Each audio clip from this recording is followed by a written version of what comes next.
Desde Puente Pueyrredón, Diego Lehuen. Así es, porque la protesta y corte total en el Puente Pueyrredón continúa. Alrededor de las 12:30 del mediodía va a haber asamblea. Luego van a hablar todos los referentes de los movimientos sociales que han venido hasta aquí y que integran la unidad piquetera. Y después se verá si levantan o no este corte. Yo estimo que antes de las 14 horas aproximadamente no se van a levantar los cortes que hay en todo el país. Y por otro lado, la reunión con la ministra de Desarrollo Social, Victoria Tolosa Paz, no va a poder ser posible, por lo menos en el día de hoy, porque me confirman que ella está con una agenda muy cargada con el gobernador de Entre Ríos en ese lugar, Gustavo Bordet. Por lo pronto, el caos de tránsito en los alrededores del Puente Pueyrredón continúa, se circula a paso de hombre, a contramano.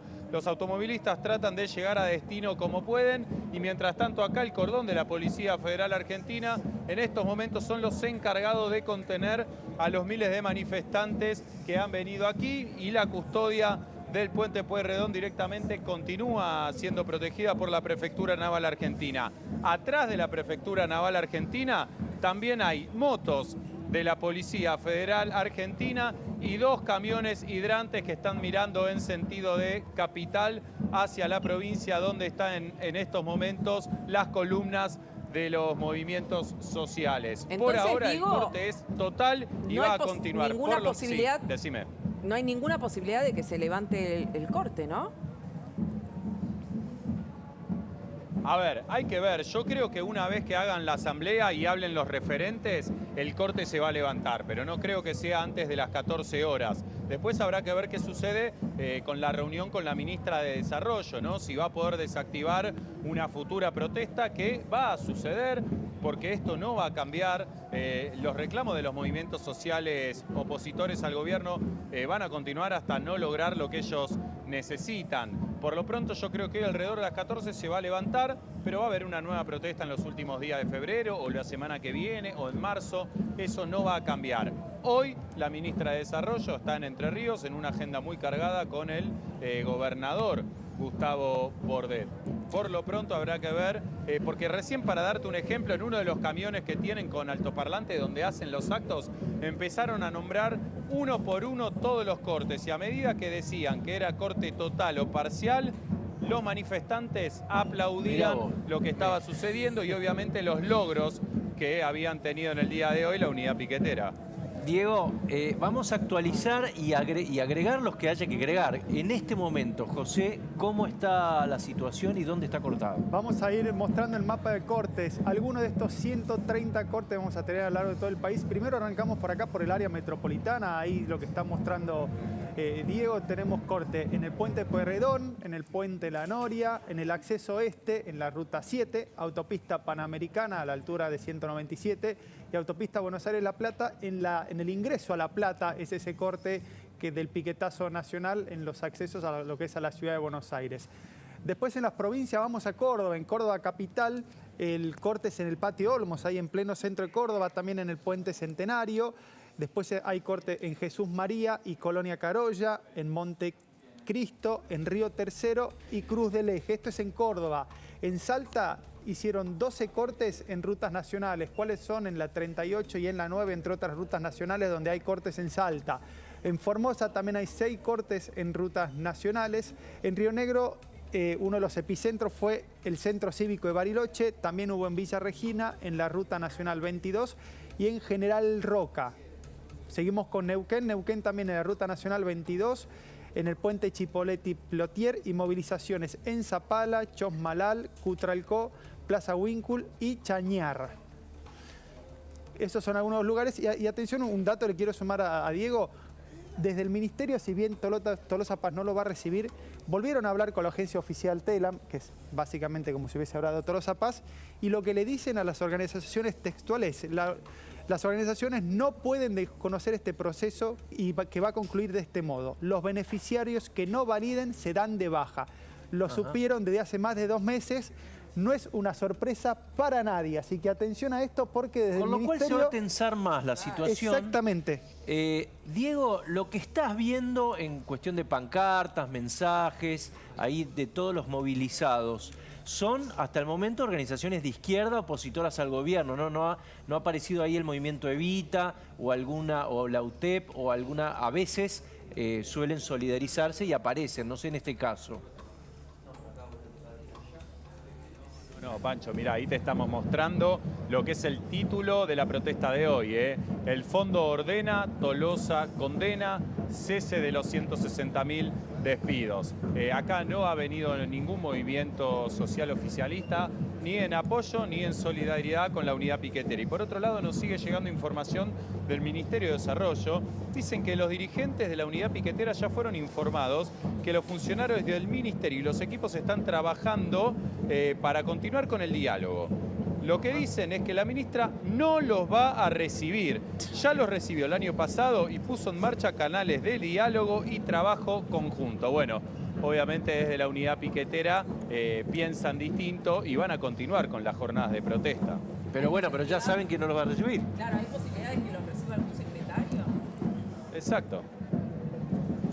No, y después pone... Es que no, yo creo que lo que ellos quieren es juntarse directamente con la ministra, porque es quien puede darle soluciones. Ellos se han juntado también con Pablo Páez, que es de la mesa de acción del Ministerio de Desarrollo Social, y tampoco han llegado a un acuerdo. Mira, otro de las protestas que suele ser habitual, ¿no? Que es por salario contra el hambre y la pobreza, ¿no? Esto dice la bandera que lleva el Polo Obrero aquí. Mirá, la tengo a Silvia Sarabia, si querés.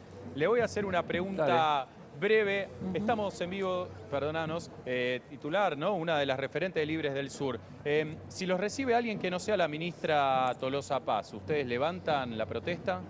Mira, no es una cuestión de que nos reciba alguien, porque el viernes nos recibió el secretario de Estado y, entre comillas, viceministro Leonardo Moyano. Nosotros lo que queremos es que nos den una respuesta concreta. Por supuesto que venimos pidiendo una reunión con Tolosa Paz, porque todo esto que sucedió nosotros veníamos adelantándolo, porque lo vemos cómo sucede. Lo que no nos esperábamos realmente, o bueno, te diría que sucedió lo que algunos compañeros decían, es que aún haciendo la validación haya muchas personas que de todas maneras fueron suspendidas del programa. Los que tomaron... O sea, con validación hecha a través de la aplicación de Mi Argentina fueron suspendidos igualmente. Exactamente. Los que tuvieron la picardía de hacer captura de pantalla de ese ok que le daba la plataforma, que aparte había que desplegar una pestaña para que puedan alzar tus datos, esos tienen el comprobante de este delito que está cometiendo el Estado. Porque primero te puso en una plataforma que vos estabas validado y... Por sorpresa, una semana antes eso desapareció de la plataforma y entonces tenemos esta particularidad. Sí, Pancho, decime. Quería ver, a ver si le podés preguntar si ella cree realmente que esta superposición de beneficiarios que pagan bienes personales o compraron dólares, entonces es mentira. A ver qué tiene para contestar. Acá pregunta Pancho desde el piso si las personas que compraron dólares o pagaron bienes personales es un error que fue cometido quizás a propósito por el Ministerio de Desarrollo o realmente sucedió eso y habían planes irregulares. Mirá, nosotros no lo sabemos porque entre nuestros compañeros y compañeras no había nadie ni que había comprado dólares ni que tenía bienes personales. Nosotros creemos que fue producto de una campaña difamatoria, porque desde la FIP creo que habían dicho, no sé, 160.000 personas, 200.000 personas, y después resultó que dieron de baja 20.000. Sí, era un 18% aproximadamente del padrón total de los que reciben el potenciar trabajo. Por eso, pero por ejemplo, entre esas personas suspendidas en ese momento, hubo compañeras nuestras que estuvieron mal suspendidas, porque en realidad lo que habían hecho era judicializar el salario familiar, que su expareja cobra porque tiene un trabajo en blanco, se separaron, ellas quedan a cargo de los chicos y la expareja no le pasa el salario familiar. Eso lo judicializaron y eso fue una excusa de poner como incompatible el potenciar. No estaba como incompatible. Esas compañeras no cobraron, no dijeron, bueno, estuvo mal suspendido, presente. Vos decís que al primer margen de error que ven desde el Ministerio aprovechan para darlo de baja. Bueno, esa es la conclusión que tenemos. Ellos tenían un número para recortar. 160.000 teníamos que recortar. Como no llegaban a ese número, han dado de baja un montón de gente que aún habiendo hecho la validación, bueno, tienen que quedar afuera. Y te dicen, reclame. reclame formalmente y espere. El problema es que en estos casos la persona que no cobró use ese dinero para comer, quizá para alquilar la piecita y ahora se puede quedar en la calle. Muchas gracias. Gracias a vos. Bueno, la protesta va a continuar, como les comentaba. Bueno, y aquí la versión, ¿no?, de parte de los referentes de la unidad piquetera. Déjame sumar a Facundo Nejamkis, que él es politólogo, y bueno, esta situación es se inauguró la temporada de piquetes, podemos decirlo. ¿Va a ser un tema de campaña esto, Facundo?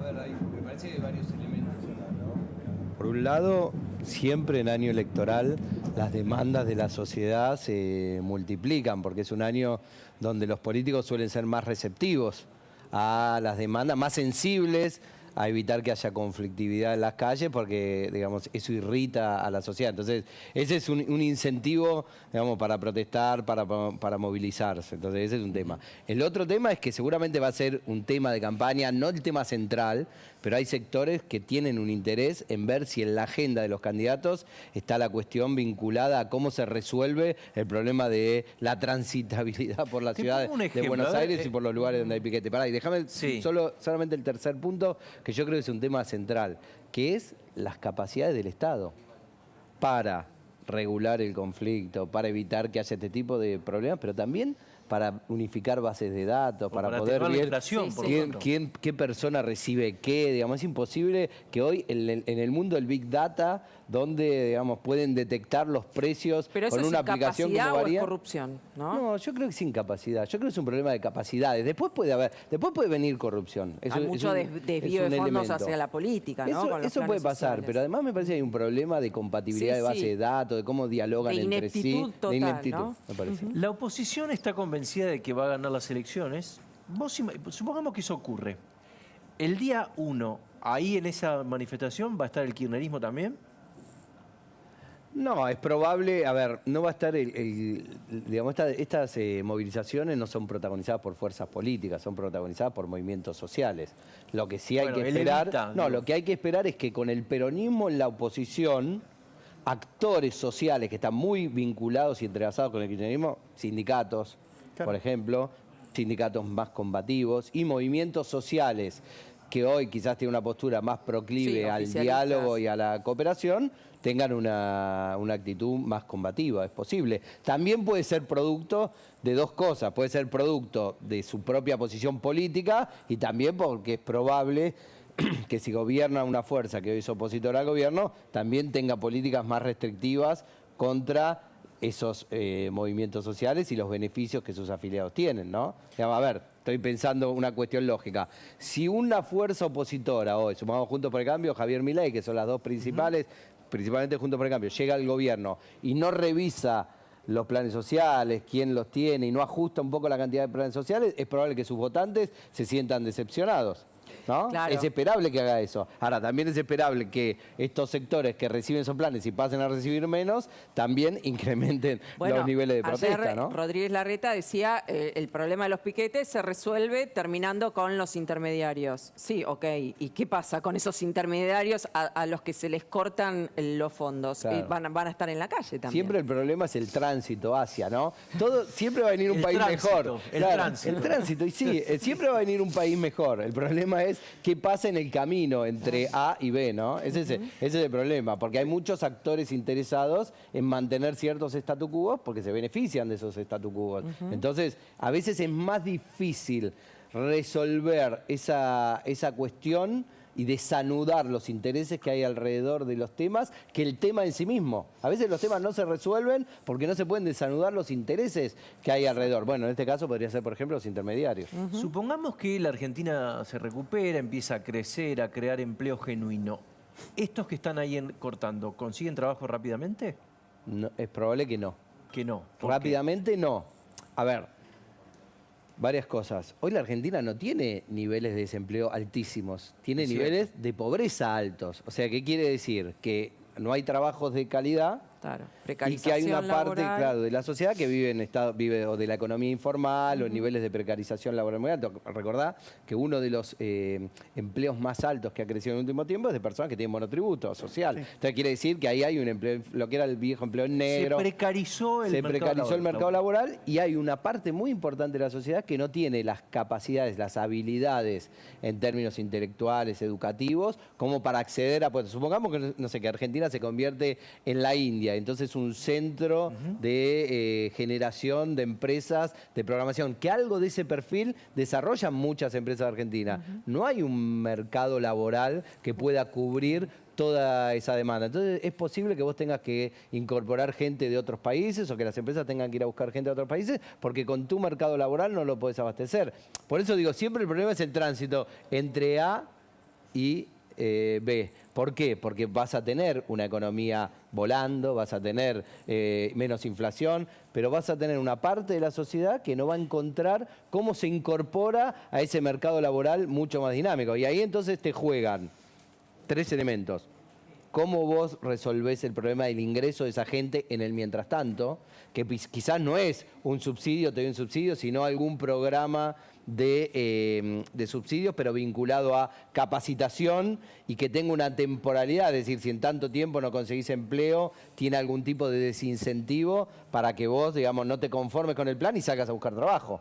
En un mercado laboral dinámico, incorporando capacidades, salgas a buscar empleo. Entonces, bueno, es una ingeniería compleja. Ahora, dicho esto, siempre es más fácil resolver estos problemas en un marco de crecimiento económico, baja inflación y creación de empleo genuino que en un contexto, digamos, de conflictividad social porque aumenta la pobreza, porque hay alta inflación y porque no se genera empleo de calidad. Y de conflictividad en el gobierno, ¿no? Por eso yo el presidente ayer dijo, bueno, yo gobierno con los que puedo, reconoció que no tiene diálogo con Guado de Pedro, que es uno de los principales ministros políticos, y entonces en ese contexto, ¿qué posibilidad hay de alguna resolución de todos estos conflictos sociales cuando ni siquiera en el propio gobierno se ponen de acuerdo? Bueno, a ver, varias cosas. Primero, es poco probable que un gobierno resuelva en su último año los problemas que no pudo resolver en los 3 primeros años. Más bien hay que pensar, yo tiendo a pensar los gobiernos de la siguiente manera, hay que mirarlos por sus 2 primeros años, porque todo lo que después viene es ya la tensión pensando en el proceso o de reelección. Pero bueno, en el gobierno recambio. te van a decir, y sí, pero yo los 2 primeros años tuve COVID y tuve la guerra de Ucrania. Está bien, bueno, pero bueno, está bien, no pudiste resolver. Digamos, eso puede ser atenuantes en todo caso, y el elector en todo caso evaluará si eso corresponde, entonces le da una dispensa al gobierno y dice, no, prefiero que este gobierno siga porque tuvo esos problemas. Ahora, los problemas que no pudiste resolver en un año electoral de elecciones presidenciales es muy difícil que puedas resolverlo. Pero volviendo a lo anterior, y esto es importante pensando de cara a las elecciones presidenciales y para que la gente no fantasee con a veces los discursos que provienen de la política. Tampoco hay que ilusionarse que la Argentina va a pegar un salto del desarrollo porque tenemos litio, porque tenemos gas, porque tenemos vaca muerta. Porque digamos, acá vamos a caer de nuevo la trampa. Siempre tenemos algo, los argentinos siempre tenemos algún recurso extraordinario que nos va a salvar. Y ya está demostrado que aunque aparezca ese recurso, como fue el precio de la soja volando, como fue, digamos, ahora vaca muerta o el litio, eso no resuelve, ningún país resuelve su problema del desarrollo y de generación de empleo de calidad solo con recursos naturales. Sí, porque acá el problema no es la falta de recursos naturales, ¿no? Todo lo contrario. No ese es el problema. Vamos a repasar, ya que lo nombras, cuáles son las principales inquietudes del electorado o de la sociedad, todos votan, en la Argentina. A ver, ¿quién la tiene? Hay los 10 temas que más preocupan, respuesta múltiple para los argentinos. Lo primero es la inflación, en el 90% de los casos. Inseguridad y delincuencia, en el 69% de los casos. Incertidumbre de la situación económica, 67% de los casos. Sin propuestas para el crecimiento, 58% de los casos. Impunidad de actos de corrupción kirchnerista, 54% de los casos. O sea, corrupción e inflación están a la cabeza. Se lleva todo inflación, ¿no? No sé si esto hace 2 años era así, Facundo. A ver, siempre digo lo siguiente, salvo el año de la pandemia, que para diciembre de nuevo volvió a ocupar inflación el tope de las preocupaciones, desde hace, te diría, desde el año 2000, desde la finalización del segundo año del gobierno de Macri. Es decir, a partir de la elección que gana Mauricio Macri, que el todos 17. creen que eso abre un periodo largo de un gobierno no peronista en la Argentina, a partir de ahí las preocupaciones sobre la inflación, ¿se acuerdan que a partir de ahí empezó a ponerse inestable el tema del dólar? A partir de ahí la inflación... Ese fue el punto de inflexión. Ese fue el punto de inflexión, diciembre de 2017. Diciembre del 2017. El diciembre de las piedras en el Congreso. Y de la conferencia de Sturzenegger, ¿no? Claro, en términos económicos Claro. fue más eso. Lo de las piedras tuvo más que ver con la conflictividad social y con lo que se anunciaba en términos de conflictividad política, ¿no? Pero ahí hubo un problema de inestabilidad en la variable central que regula la economía argentina, que es el dólar. Por eso yo digo, año electoral, ¿qué tenemos que mirar? Tenemos que mirar la Santísima Trinidad, ¿no? Dólar, inflación y recuperación del salario, o no recuperación del salario. Si esas tres variables están desordenadas, quiero decir, si la inflación sigue al 100%, si el salario no se recupera y nosotros empezamos a ver que el dólar blue aparece en la agenda de las señales de noticias y de los diarios todos los días porque no hay un precio estable, y para un gobierno se le hace muy cuesta arriba tratar de revalidar credenciales en un año electoral de carrera presidencial. ¿Y un gobierno con alta inflación tiene posibilidades de ganar una elección? Los manuales tienden a indicar que no, pero este es un proceso de alta inflación que tiene ciertas características particulares. Primero, la economía no está parada, es solo inflación, no hay una recesión. Entonces, digamos, el efecto de la inflación se siente, impacta en los ingresos, pero la gente tiene ingresos. Entonces, eso hace que el impacto inflacionario sea relativo. Después, los argentinos estamos hace muchos años acostumbrados a vivir con inflación. Entonces, no es un fenómeno novedoso, es un fenómeno que prácticamente está instalado desde el 2011 en adelante, arriba del 25%. Con lo cual, vos no coincidís con Rodríguez Larreta cuando dice la bomba explotó, porque si no hay una percepción de que la inflación corroe el salario... No, una percepción hay una parte muy importante. Lo que me faltaba para el análisis es, primero, eso. Segundo, la oposición tiene que resolver su agenda de lo que va a ser el futuro gobierno y de quiénes van a ser sus candidatos. Que hoy lo hace en un tránsito muy conflictivo, ¿no? Es decir, uno espera de la oposición que tiene tantas chances de ganar las elecciones presidenciales. ¿Y por qué digo tiene tantas chances? Porque cuando uno ve en las encuestas, después de esta agenda de temas, lo que aparece cuando uno pregunta a la gente, ¿usted quiere cambio o continuidad? Hay una mayoría relativamente clara que plantea un cambio, todavía no está claro cómo es ese cambio, pero un cambio alrededor de 60-65%. Entonces uno esperaría que la oposición pueda tener una oferta más clara respecto de cómo tiene que ser ese cambio. Esto independientemente que después el gobierno va a intentar dar pelea, va a intentar ganar la elección. El gobierno todavía sigue muy fuerte en distritos como la provincia de Buenos Aires. Entonces, no es una elección fácil. Tiene toda la intención de un plan platita, ¿no? Que eso seguramente va a recurrir. Le ayudó a recuperar varios puntos. El gobierno va a recurrir a argucias presupuestarias y fiscales para tratar de ganar la elección. Esto lo hacen todos los gobiernos de la historia. Pero, dicho esto, si uno cierra los ojos y dice, ¿a vos qué te parece? ¿Quién tiene más chance de ganar, la oposición o el oficialismo? Uno dice la oposición.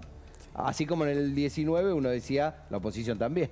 Entonces, la pregunta es, ¿en qué se ven reducidas esas chances? Se ven reducidas esas chances en que todavía la oferta electoral del mundo opositor no está ordenada. Claro. Tampoco está ordenada la del oficialismo. No, claro. Ojo, tampoco está ordenada la del oficialismo, que también tiene sus problemas. Lo que pasa es que esto es, viste, como el foco, las luminarias del teatro empiezan a trasladarse de un actor a otro. Entonces ahora la sociedad va a empezar a ver más qué pasa en la oposición que qué pasa en el oficialismo. Bueno, como pasó en el día de ayer, que hubo la Mesa Nacional de Juntos por el Cambio y el comunicado. El comunicado, ¿no? Bueno, hoy lo que dice la oposición es importante. Si decía eso hace 2 años, ¿a quién le importaba? Hoy tiene muchas chances de ser gobierno. Gracias, Facundo. No, gracias a ustedes. Esto está pasando en este momento. Información de último momento.